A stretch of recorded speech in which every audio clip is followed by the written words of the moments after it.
إن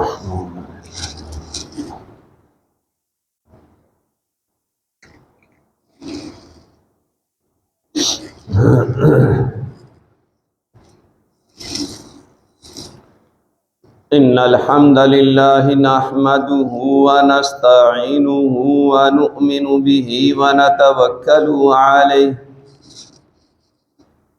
ونعوذ بالله من شرور أنفسنا ومن سيئات أعمالنا من يهده الله فلا مضل له ومن يضلل فلا هادي له وأشهد أن لا إله إلا الله وأشهد أن محمدا عبده ورسوله يا أيها الذين آمنوا اتقوا الله حق تقاته ولا تموتن إلا وأنتم مسلمون يا أيها الناس اتقوا ربكم الذي خلقكم من نفس واحدة وخلق منها زوجها وبث منهما رجالا كثيرا ونساء واتقوا الله الذي تساءلون به والأرحام إن الله كان عليكم رقيبا يا أيها الذين آمنوا اتقوا الله وقولوا قولا سديدا يصلح لكم أعمالكم ويغفر لكم ذنوبكم ومن يطع الله ورسوله فقد فاز فوزا عظيما أما بعد فإن أصدق الحديث كتاب الله وأحسن الهدي هدي محمد صلى الله عليه وسلم وشر الأمور محدثاتها وكل محدثة بدعة وكل بدعة ضلالة وكل ضلالة في النار فأعوذ بالله السميع العليم من الشيطان الرجيم قالوا طائركم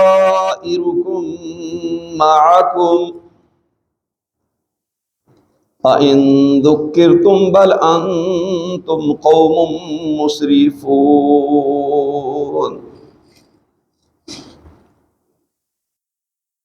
عن ابی ہریرہ رضی اللہ تعالی عنہ قال قال رسول اللہ صلی اللہ علیہ وسلم لا عدوى ولا طیرة ولا ہامة ولا سفر وفر من المجذوم كما تفر من الاسد رواہ البخاری وفي روایت مسلم ولا نوى ولا غولا۔ ہم اس وقت سفر کے مہینے سے گزر رہے ہیں۔ یہ وہ مہینہ ہے کہ اہل مکہ جب چاہتے اس مہینے کو پہلے کر دیتے اور جب چاہتے اس کو اس کی جگہ پر رہنے دیتے، کیونکہ اللہ تبارک و تعالیٰ نے جب سے آسمان و زمین کو پیدا کیا ہے اس وقت سے ہی اپنے ہاں مہینوں کی تعداد 12 لکھی ہوئی ہے اور ان میں سے 4 مہینے حرمت والے مقرر کر رکھے۔ ان میں سے ایک مہینہ آخری جو کہ ہمارے سن ہجری کا پہلا مہینہ ہے محرم الحرام، یہ بھی شامل ہے۔ مکہ والے اپنے مفادات کے لیے، اپنے اغراض و مقاصد کے لیے، اپنے اہداف حاصل کرنے کے لیے جب ان کا دل چاہتا تو حج کے فوراً بعد تمام لوگوں کی موجودگی میں یہ اعلان کر دیتے کہ اس مرتبہ محرم الحرام کا مہینہ پیچھے کر دیا گیا ہے، سفر کا مہینہ پہلے کر دیا گیا ہے۔ تو یوں رد و بدل اور زیادتی کرتے رہتے تھے۔ ایک تو اس کی بھی شریعت نے نفی کی ہے کہ اللہ تبارک و تعالیٰ نے جو مہینے جس طریقے سے مقرر کر رکھے ہیں ان کو آگے پیچھے نہیں کیا جا سکتا۔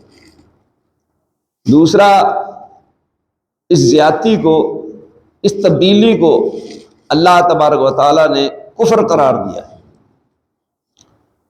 چونکہ مکہ والے اس مہینہ کے متعلق یہ اعتقاد رکھتے تھے کہ اس مہینہ میں مختلف بیماریاں ہوتی ہیں، اس مہینے کی نحوست ہوتی ہے، اس مہینے سے بدشگونی لیتے تھے۔ تو نبی اکرم صلی اللہ علیہ وآلہ وسلم نے ان تمام چیزوں کی بالکلیہ نفی کی۔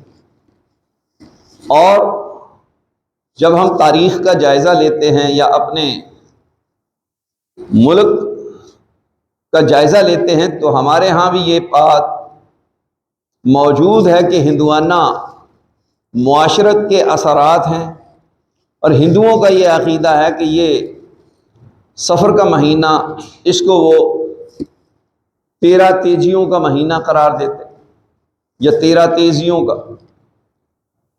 تو ان کا یہ عقیدہ ہے کہ اس مہینہ میں ہزاروں کی تعداد میں آفات، بلائیں، مصیبتیں، بیماریاں نازل ہوتی ہیں، اور اس مہینہ کو وہ منحوس سمجھتے ہیں، جس کی بنا پر مسلمانوں کے اندر آج بھی ان سے الگ ہوئے 77 سال ہو چکے ہیں، لیکن یہ عقیدہ موجود ہے کہ اس مہینہ کو منحوس ہی سمجھتے ہیں، اس مہینہ میں شادی بیاہ نہیں کرتے۔ جبکہ نبی صلی اللہ علیہ وآلہ وسلم نے ان تمام باتوں کی نفی کر دی۔ فرمایا کہ لا عدوى، کوئی بیماری متعدی نہیں، ولا طیرۃ، کوئی پرندے کی بدفعال نہیں ہے، بدشگونی نہیں ہے، ولا حامۃ، اور الو کا بولنا اس کی بھی کوئی حقیقت نہیں ہے، ولا سفر، اور سفر کے مہینے کی نحوست کی بھی کوئی حقیقت نہیں ہے۔ پھر آپ علیہ الصلوۃ والسلام نے فرمایا فَفِرَّ مِنَ الْمَجْذُومِ كَمَا تَفِرُّ مِنَ الْأَسَدِ، تو کوڑی سے ایسے بھاگ جیسے تو شیر سے بھاگتا ہے۔ یہ صحیح بخاری کی حدیث کے الفاظ ہیں۔ صحیح مسلم میں مزید الفاظ موجود ہیں کہ رسول اللہ صلی اللہ علیہ وسلم نے فرمایا ولا نوّ ولا غول، یہ ستاروں کے ذریعے سے بارش ہونا، یا ستاروں کا گردش کرنا، یا ستاروں کے ساتھ کسی کی قسمت کا معلق ہونا، اس کی بھی کوئی حقیقت نہیں۔ ولا غول، اور یہ بھوتنے، بھوت پریت، جس کے متعلق لوگوں کا یہ عقیدہ ہے کہ یہ چھلیڈے بن جاتے ہیں، مسافروں کو پریشان کرتے ہیں، مختلف قسم کی شکلیں اور صورتیں بنا لیتے ہیں، کہا کہ اس کی بھی کوئی حقیقت نہیں۔ یہ مشرکین مکہ کا بھی عقیدہ تھا اور ہندوؤں کا بھی عقیدہ ہے۔ ہندوؤں کے ان عقائد میں سے یہ بات مسلمانوں کے اندر بھی سرایت کر چکی ہے۔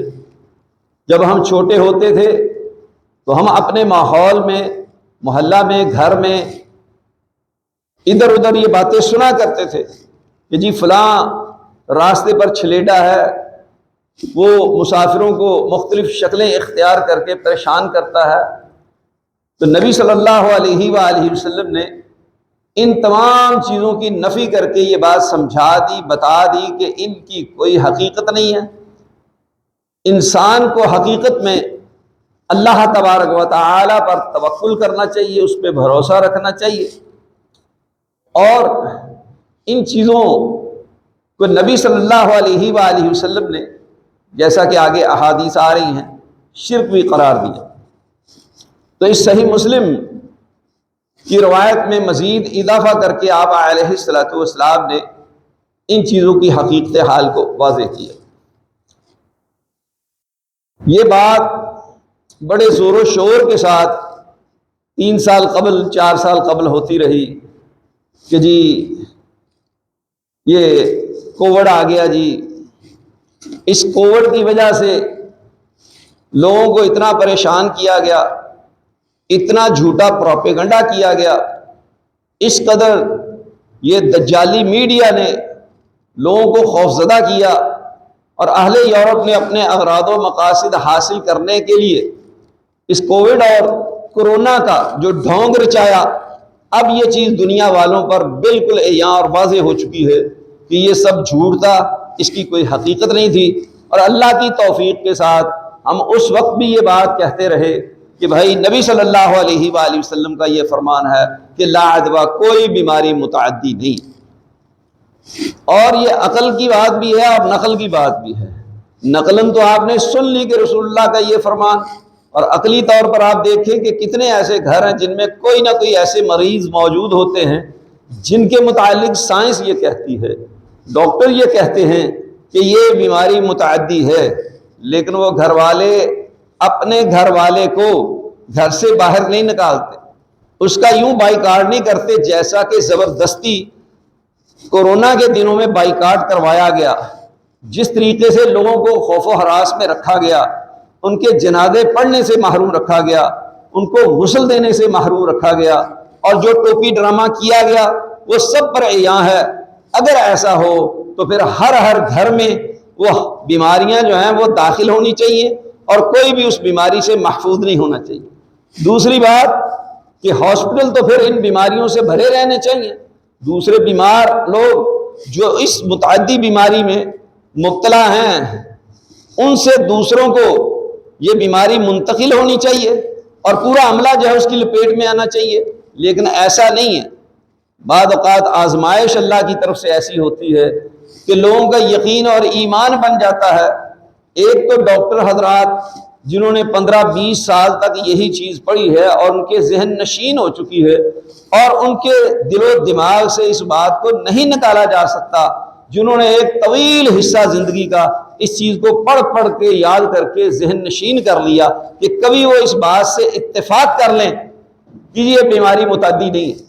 مثالیں دیتے جی فلاں ڈاکٹر مر گیا، فلاں ڈاکٹر مر گیا۔ اب جو ڈاکٹر مر رہے ہیں یا جتنے لوگ بھی مر رہے ہیں وہ کورونا سے مر رہے ہیں، اس سے پہلے لوگ کورونا سے مرتے تھے، اس کے بعد میں لوگ کورونا سے مرتے تھے۔ نبی اکرم صلی اللہ علیہ وآلہ وسلم نے قیامت کی نشانیوں میں سے ایک نشانی یہ بھی بتائی ہوئی ہے کہ لوگ اچانک مریں گے، اچانک اموات واقع ہوں گی۔ وہ اچانک اموات واقع ہو رہی ہیں، کوئی سمجھ نہیں آتی تو کہتے ہیں اس کا دل فیل ہو گیا، ہارٹ اٹیک ہو گیا۔ جب لوگوں کو ہارٹ اٹیک کا علم نہیں تھا اس وقت لوگ نہیں مرتے تھے۔ تو یہ ساری باتیں وہ ہیں کہ جو پروپیگنڈا کر کے لوگوں کے اندر پھیلائی گئیں اور لوگوں کو اس کا قائل کرنے کی کوشش کی گئی۔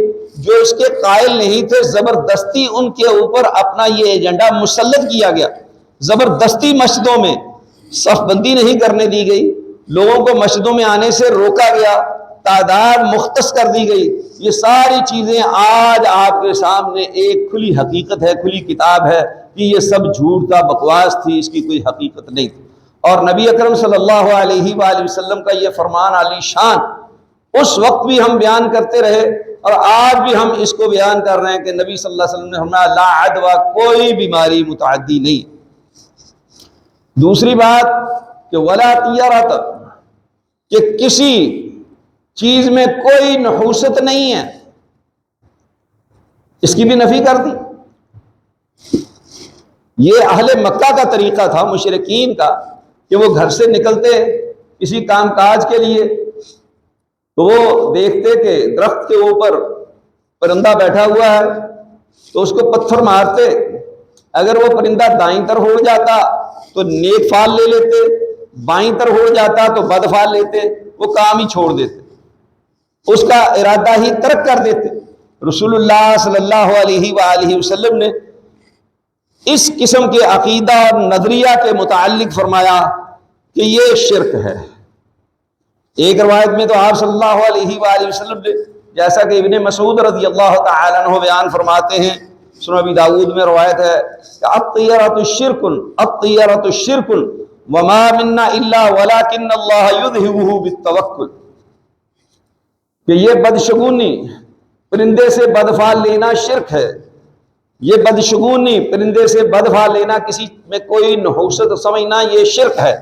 2 مرتبہ یہ بات بیان فرما کر کے پھر آپ علیہ السلام نے فرمایا کہ ہم میں سے کوئی آدمی ایسا نہیں ہے کہ جس کے دل میں اس بات کا خیال نہ آتا ہو، یہ وسوسہ پیدا نہ ہوتا ہو، وَلَكِنَّ اللَّهَ يُذْهِبُهُ بِالتَّوَكُّلِ، لیکن اللہ تبارک و تعالیٰ اس چیز کو توکل کے ذریعہ سے ختم کر دیتا ہے، کہ جو شخص اللہ تبارک و تعالیٰ پر بھروسہ کر لیتا ہے، توکل کر لیتا ہے، اس سے یہ چیز ختم ہو جاتی ہے۔ اور دوسری ایک روایت جس کے متعلق آپ صلی اللہ علیہ وآلہ وسلم نے بیان فرمایا تو صحابہ نے سوال کیا، پوچھا کہ اگر ایسی چیز پیدا ہو جائے یا وہم اور خیال پیدا ہو جائے تو پھر اس کا علاج کیا ہے، اس کا کفارہ کیا ہے، اس کو کیسے دور کیا جا سکتا ہے، کیسے اس سے بچا جا سکتا ہے، حفاظتی اقدامات کیا اختیار کیے جائیں؟ یہ روایت مسند احمد میں موجود ہے۔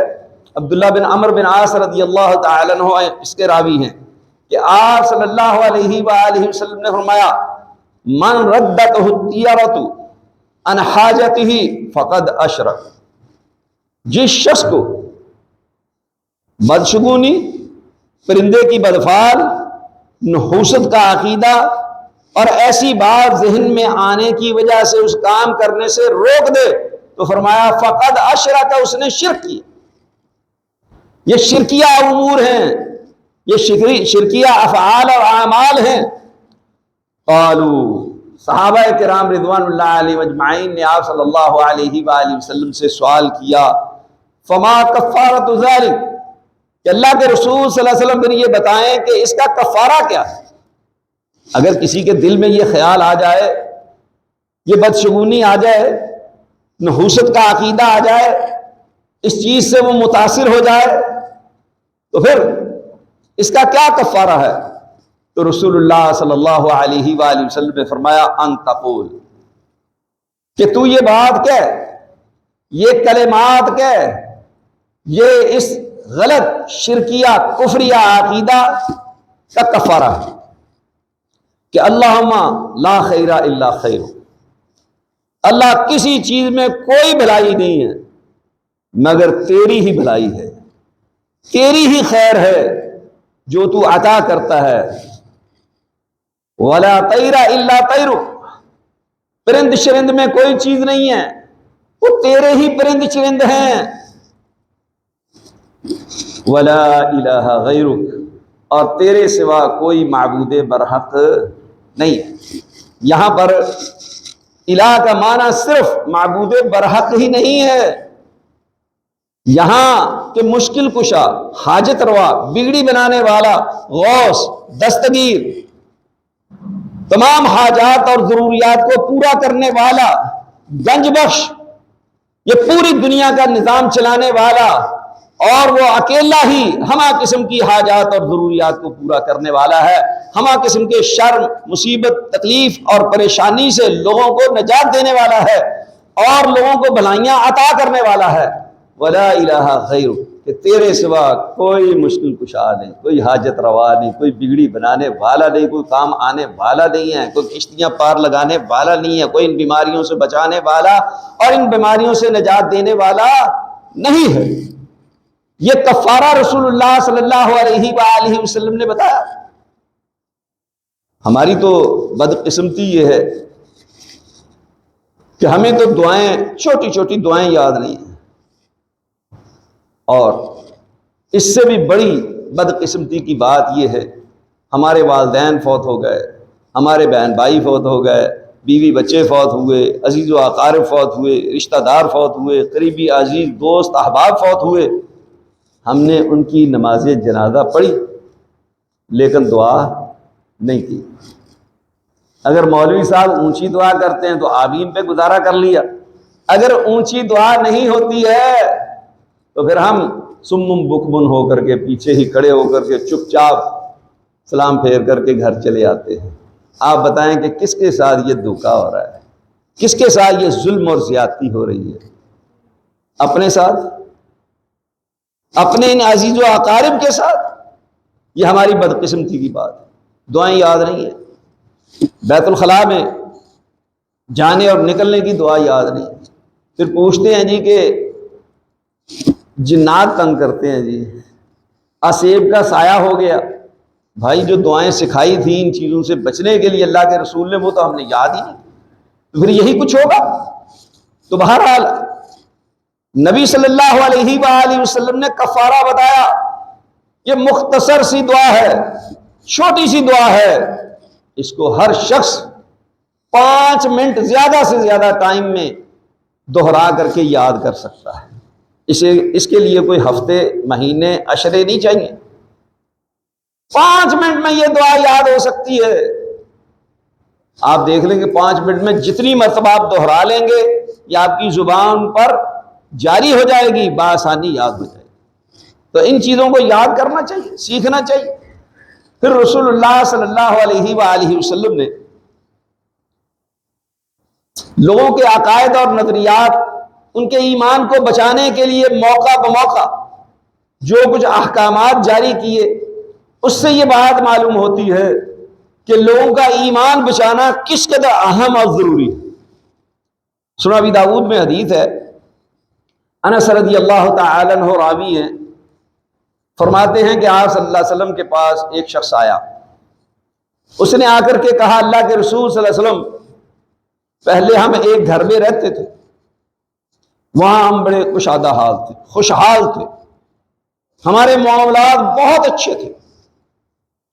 ہم اس گھر سے اس گھر میں جب سے منتقل ہوئے ہیں، آباد ہوئے، ہمارے یہاں اموات شروع ہو گئی، ہمارے افراد خانہ مرنے شروع ہو گئے، ہمارے جانور مرنے شروع ہو گئے، ہمارا نقصان شروع ہو گیا۔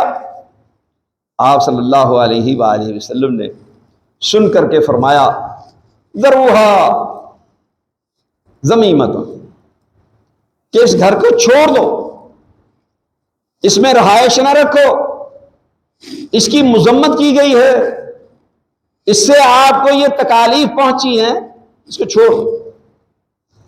تمام اہل علم اس بات پر متفق ہیں کہ وہ گھر کی نحوست نہیں تھی، وہ گھر کی وجہ سے ایسا نہیں ہو رہا تھا، وہ تو اللہ تبارک و تعالیٰ کی مشیت ہے، اس کا فیصلہ ہے، جو کچھ مقدر میں لکھا ہوا ہے۔ جیسا کہ آپ دیکھتے ہیں کہ ایک شخص گھر میں صحیح سلامت موجود ہوتا ہے، اچانک وہ بغیر کسی کام کے بے چین ہو کر کے باہر جاتا ہے، موت واقع ہو جاتی ہے، کیونکہ اس کی موت ہی اس جگہ پر آنی ہے، وہ موت کا وقت مقرر ہے، وہ آگے پیچھے نہیں ہو سکتا، لہذا وہ وہاں پہنچے گا تو اسے موت آئے گی۔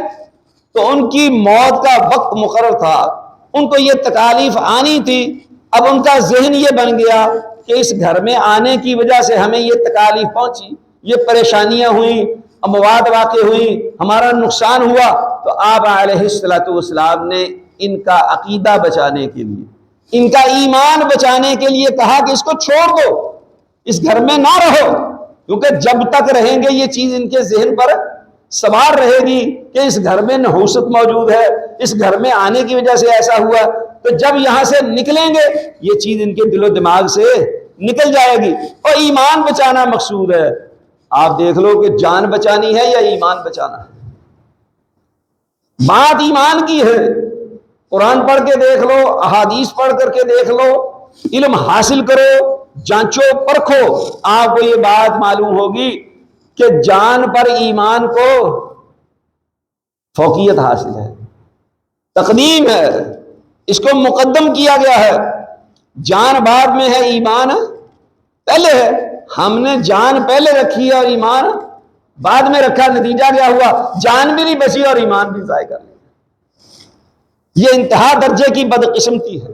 تو اللہ تبارک و تعالی ہمارے حال پر رحم فرمائے۔ پھر آپ صلی اللہ علیہ وآلہ وسلم نے تعلیم دی ہے کہ جب کوئی آدمی شادی کرے یا غلام خریدے تو اسے چاہیے کہ وہ اپنی بیوی اس کی پیشانی کے بال پکڑ کر کے یا غلام اس کی پیشانی کے بال پکڑ کر کے یہ دعا کرے، اللہم انی اسألوک خیرہا وخیر ما جبلتہا علیہ وَأَعُوذُ بِكَ مِن شَرِّهَا وَشَرِّ مَا جَبَلْتَ عَلَيْهِ، کہ اللہ میں تجھ سے اس کے خیر کی دعا کرتا ہوں، سوال کرتا ہوں، اس کے خیر کے متعلق تجھ سے سوال کرتا ہوں، اور جو تو نے اس کی پیدائش کے اعتبار سے اس میں خیر رکھی ہے اس کا بھی سوال کرتا ہوں، اور میں تیری پناہ مانگتا ہوں اس کے شر سے، اس کی برائی سے، اور جو تو نے اس کی پیدائش میں، اس کی جبلت میں شر رکھا ہے اس میں پناہ مانگتا ہوں۔ یہ دعا سکھائی نبی صلی اللہ علیہ وسلم نے۔ اب مجھے بتائیں کتنے لوگ شادی شدہ ہیں جنہوں نے شادی کی اور اس کے بعد انہوں نے یہ دعا پڑھی؟ میراثی اور بھان تو لائے، باجے تو بجائے، بھنگڑے ڈالے، مہندیاں نکالی، ڈانس کیا، گانے گائے، جی فلمیں بنائیں، جو دنیا جہان کے ناجائز اور حرام کام تھے وہ کیے، اور بیوی کو گھر میں لانے کے بعد یہ دعا پڑھی۔ کہتے جی خیر نہیں، اور خیر کو تو ہم نے خیر بعد کہہ دیا، جب ہم نے شیطان کو گھر میں داخل کر لیا، شیطان کے بھائی بند بن گئے، پھر خیر کہاں سے آئے؟ کام ہم شر والے کرتے ہیں اور سمجھتے ہیں کہ خیر و برکت ہونی چاہیے۔ یہ سوچنے اور غور کرنے کی بات ہے۔ بلکہ آپ صلی اللہ علیہ وآلہ وسلم نے فرمایا کہ جب کوئی آدمی اونٹ خریدے تو اونٹ کی کوہان کی چوٹی کو پکڑ کر کے یہ دعا اسی طرح سے جیسے سکھائی گئی ہے کرے۔ قربانی کے لیے جانور خریدتے ہیں، ویسے عام طور پر تو نہیں خریدے جاتے، دعا کرتے ہیں، یہ پتہ ہی نہیں۔ یہ دعائیں کرنی چاہیے، یہ خیر طلب کرنی چاہیے، شر سے پناہ مانگنی چاہیے، اللہ کی پناہ میں آنا چاہیے۔ یہ دعائیں ہمیں یاد ہونی چاہیے کہ آپ صلی اللہ علیہ وآلہ وسلم نے زندگی کا کون سا ایسا موقع ہے جس پر یہ تعلیم نہ دی ہو کہ اس موقع پر آپ نے یہ دعا کرنی۔ ہائے افسوس، دنیا جہان کی فضولیات تو یاد ہوں گی، اگر یاد نہیں ہے تو یہ موقع بموقع دعائیں یاد رہیں۔ اللہ اکبر۔ تو میرے بھائی اور دوستو، اس کو نبی صلی اللہ علیہ وآلہ وسلم نے شرک قرار دیا، اور اس شرک سے بچنے کے لیے توکل اختیار کرنے کا حکم دیا کہ اللہ تبارک و تعالیٰ کی ذات پر بھروسہ کیا جائے، اس پہ توکل کیا جائے، اس کے ذریعہ سے اس شرک سے ہم بچ سکتے ہیں۔ آپ دیکھ لیں، صحیح بخاری میں حدیث ہے کہ رسول اللہ صلی اللہ علیہ وآلہ وسلم نے صحابہ کرام رضوان اللہ علیہم اجمعین کو ایک عظیم خوشخبری سنائی۔ آپ نے فرمایا کہ رات میں نے خواب میں دیکھا تو مجھے دکھایا گیا کہ کسی نبی کے ساتھ ایک امتی ہے، کسی کے ساتھ دو امتی ہیں، کسی نبی کے ساتھ کوئی امتی بھی نہیں ہے، اور موسیٰ علیہ السلام کی امت دکھائی گئی تو اتنی کثیر تعداد میں تو میں گھبرا گیا۔ میں نے کہا کہ پھر میری امت کہاں؟ آپ کو بتایا گیا کہ آپ کی امت جو ہے وہ تو جنت کا آدھا حصہ ہے۔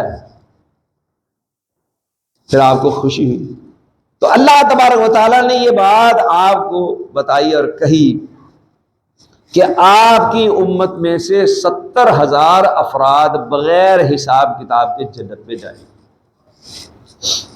آپ کہتے ہیں کہ میں نے کہا اللہ اس میں اضافہ کر دے، دعا کی.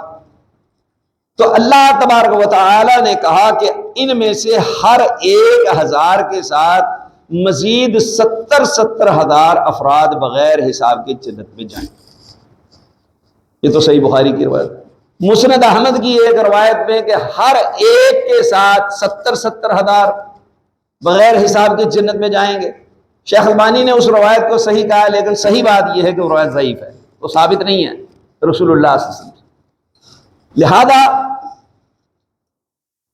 صحابہ کرام رضوان اللہ علیہم اجمعین نے سنا تو بڑے حیران ہوئے، خوش بھی ہوئے. آپ یہ بات بیان کر کے گھر تشریف لے گئے. اب آپس میں چہ مگوئیاں ہو رہی ہیں، گفتگو ہو رہی ہے، قیاس آرائیاں ہو رہی ہیں، اپنی عقل کے گھوڑے دوڑائے جا رہے ہیں کہ یہ 70,000 افراد بغیر حساب کتاب کے جنت میں جانے والے کون ہوں گے؟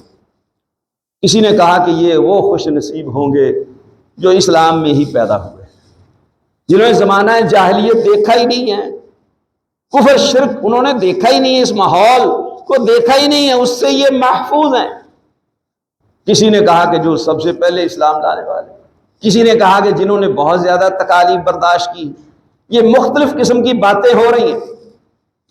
آپ صلی اللہ علیہ وآلہ وسلم دوبارہ مسجد میں تشریف لاتے ہیں اور صحابہ سے پوچھتے ہیں کہ بتاؤ کیا بات چیت ہو رہی ہے، کیا گفتگو ہو رہی ہے، کیا بحث مباحثہ ہو رہا ہے؟ انہوں نے کہا کہ ہم 70,000 لوگوں کے متعلق اپنے خیالات کا اظہار کر رہے ہیں. آپ علیہ الصلوۃ والسلام نے فرمایا کہ جو تم کہہ رہے ہو وہ لوگ نہیں ہیں، ان کے اوصاف ہیں، ان کی نشانیاں ہیں. صحابہ متوجہ ہوئے تو آپ علیہ الصلوۃ والسلام نے فرمایا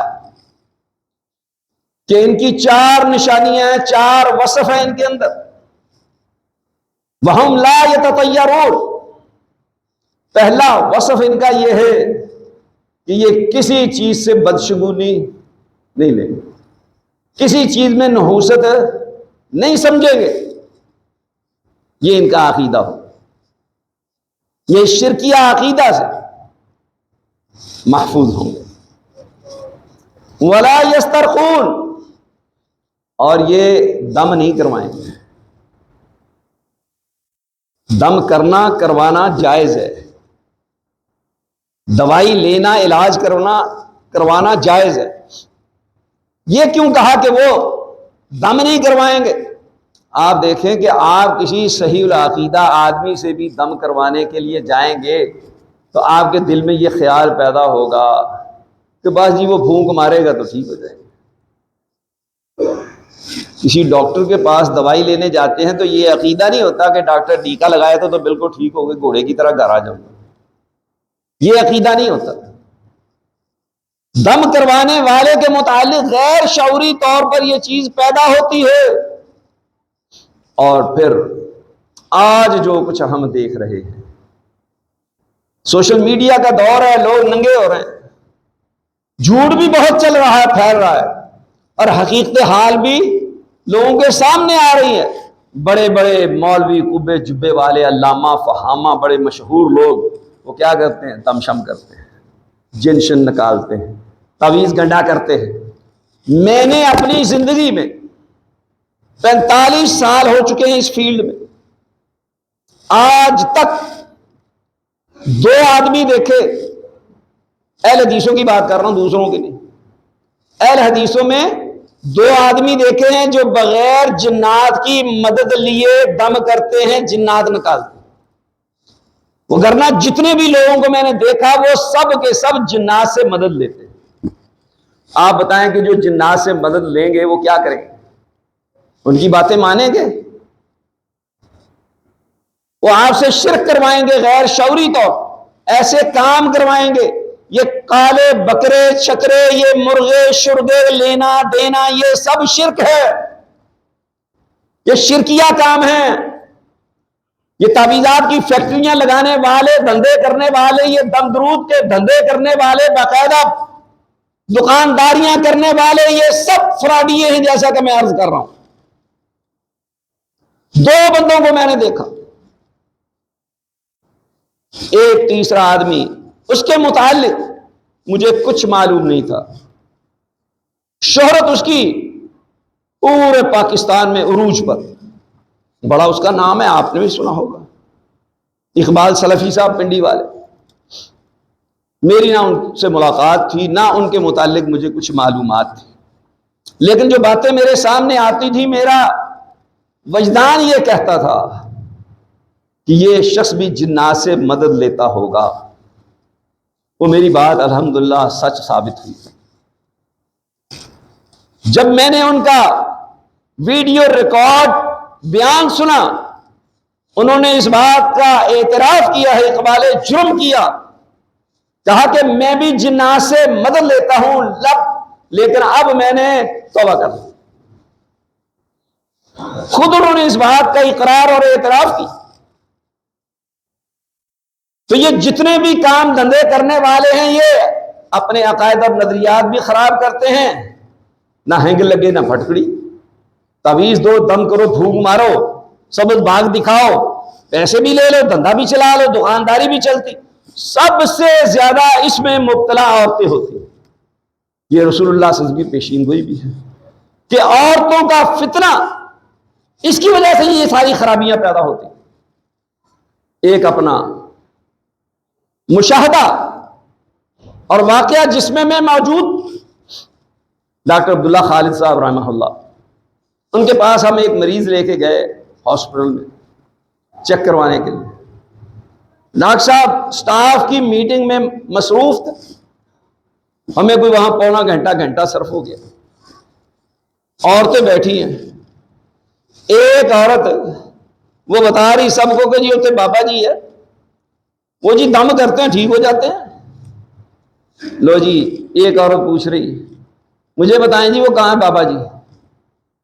لو میں آپ کو خود لے کے جاؤں گی۔ دوسری تیسری جتنی عورتیں بیٹھی تھی 30-40 کے قریب، وہ سب کی سب اس عورت کے ساتھ جانے کے لیے تیار ہو کہ جی بابا جی سے دم کروانا ہے، بابا جی دم کریں گے تو سب ٹھیک ہو جائے۔ میں سنتا رہا، جب معاملہ بالکل این پیک پر پہنچ گیا کہ اب اگر وہ کہے کہ چلو ڈاکٹر صاحب کو چھوڑو، ہم چلتی ہیں دم کروانے کے لیے بابا جی کے پاس، تو یہ سب چل پڑیں گی۔ میں نے کہا بی بی، اگر وہ بابا جی اتنی کرنی بھرنی والے ہیں اور دم کرتے ہیں تو ٹھیک ہو جاتے ہیں، تو آپ یہاں کیا لینے آئی ہیں؟ آپ ڈاکٹر صاحب کے پاس کیا لینے آئی ہیں؟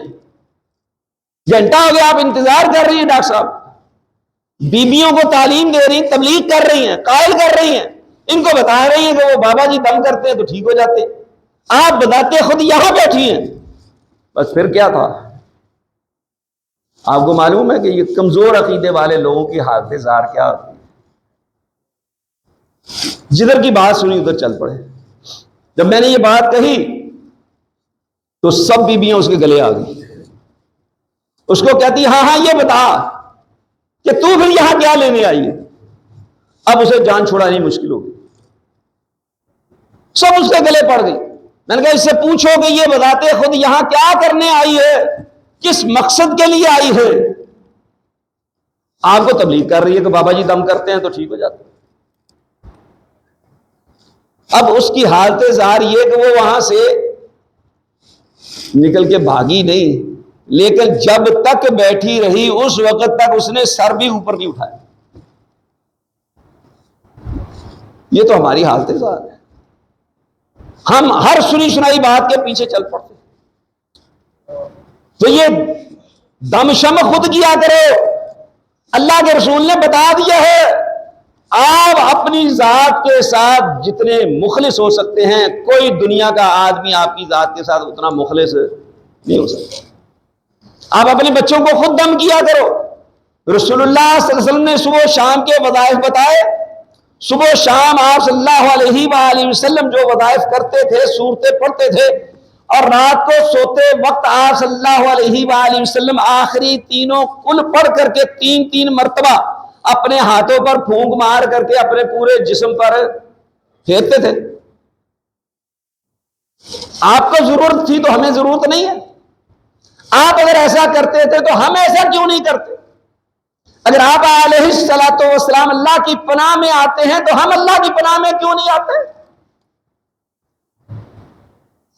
یہ جہالت، یہ بدنصیبی، علم سے دوری، نبی اکرم صلی اللہ علیہ وآلہ وسلم کی تعلیمات کو پسے پش ڈالنے کا نتیجہ. وگرنہ میرے بھائی اور دوستو، کون سی ایسی بات ہے کہ جس کے متعلق رسول اللہ صلی اللہ علیہ وسلم نے تعلیم نہ دی اور رہنمائی نہ کی؟ کہا کہ وہ دم نہیں کروائیں گے. اور دم کروانا نہیں ہے، کیا کرنا ہے؟ خود اپنے آپ کو دم کرنا ہے. سورۃ فاتحہ سے بڑھ کر کے کوئی اعلیٰ و افضل و عظیم الشان دم نہیں ہے. حافظ ابن قیم رحمہ اللہ فرماتے ہیں جس شخص کو سورہ فاتحہ سے شفا نہیں ہوتی پھر اس کے لیے شفا نہیں ہے. کہ اس سورت کا نام ہی شفا ہے، اس کا نام ہی رقیہ ہے. ولا یکتبون، وہ داغ نہیں لگوائیں گے. لوہے کو فل گرم کر کے داغ دیا جاتا ہے، اس میں شفا ہے. لیکن رسول اللہ صلی اللہ علیہ وسلم نے اس کو پسند نہیں کیا کہ یہ اللہ تبارک و تعالیٰ کے عذاب کے ساتھ مشابہت ہے. 3 صفتیں، چوتھی صفت بیان کی وَعَلَىٰ رَبِّهِمْ يَتَوَكَّلُونَ، اور وہ اپنے رب پر توکل کریں گے، بھروسہ کریں گے. رب پر توکل کیا ہے؟ آپ اپنی دکان بند کریں گے تو تالے لگائیں گے، اچھی طرح سے چیک کریں گے. آپ دکان پر صبح ٹائم پر جائیں گے، دکان کھول کر کے بیٹھیں گے، کام کاج کریں گے، دکان کو وقت دیں گے. جو آپ کی ذمہ داری ہے، جو اسباب اختیار کرنے ہیں وہ آپ کریں گے. اس کے بعد کس پہ بھروسہ کریں؟ اللہ پر بھروسہ کریں. آپ نے توکل کا مفہوم سمجھا دیا. جو صوفیہ کے ہاں توکل ہے، جو جاہلوں کے ہاں، بے وقوفوں کے ہاں توکل ہے، اس کی آپ نے نفی کر دی. ایک اعرابی آپ کے پاس آیا، آپ نے پوچھا تیری سواری کہاں ہے، اونٹنی کہاں ہے؟ اس نے کہا جی میں نے اس کو اللہ کے سپرد کر دیا. آپ علیہ الصلوۃ والسلام نے فرمایا اس کا گھٹنا باندھا ہے؟ کہا نہیں، اس کا گھٹنا نہیں باندھا.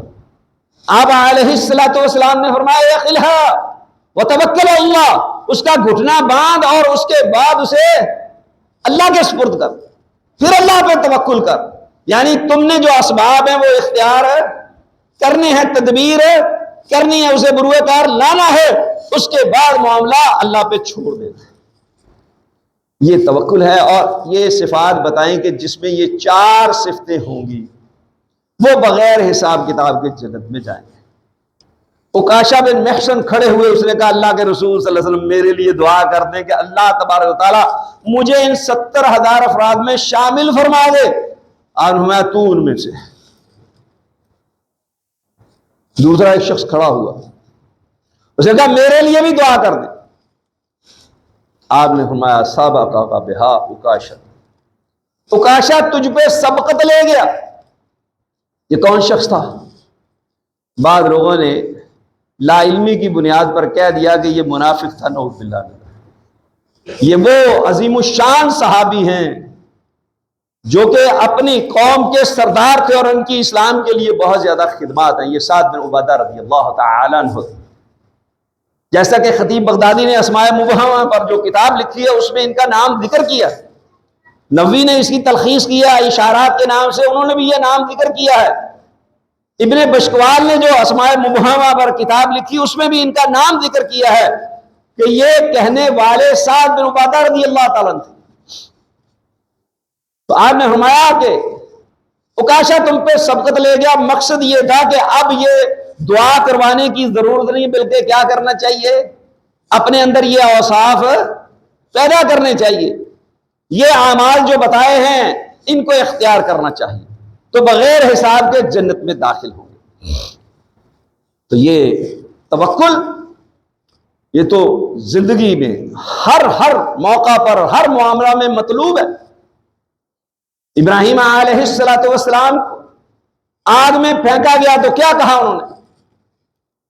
حسبی اللہ و نعم الوکیل، مجھے اللہ ہی کافی ہے اور بہترین کارساز ہے۔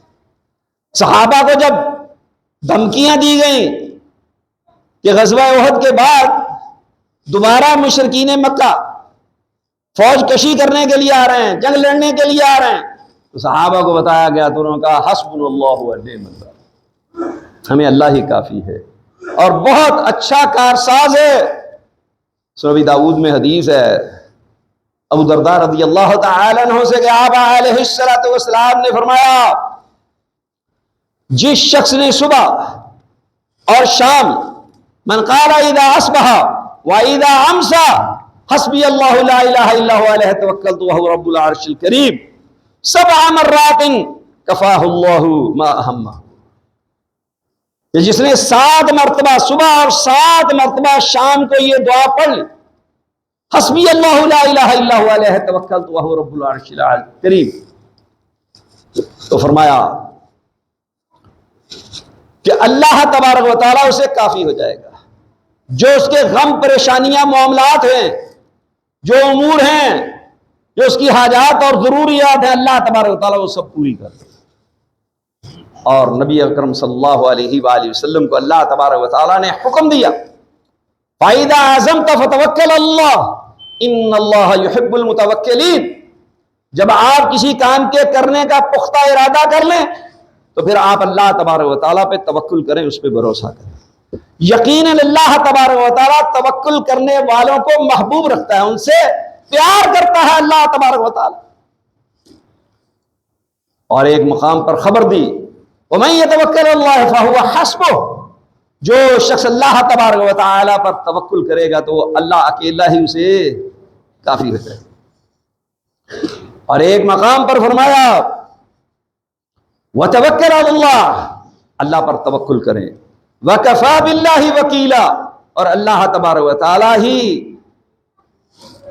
کارساز کافی ہے، وہ اکیلا وکیل ہی کافی ہے، کسی اور کی حاجت اور ضرورت نہیں ہے۔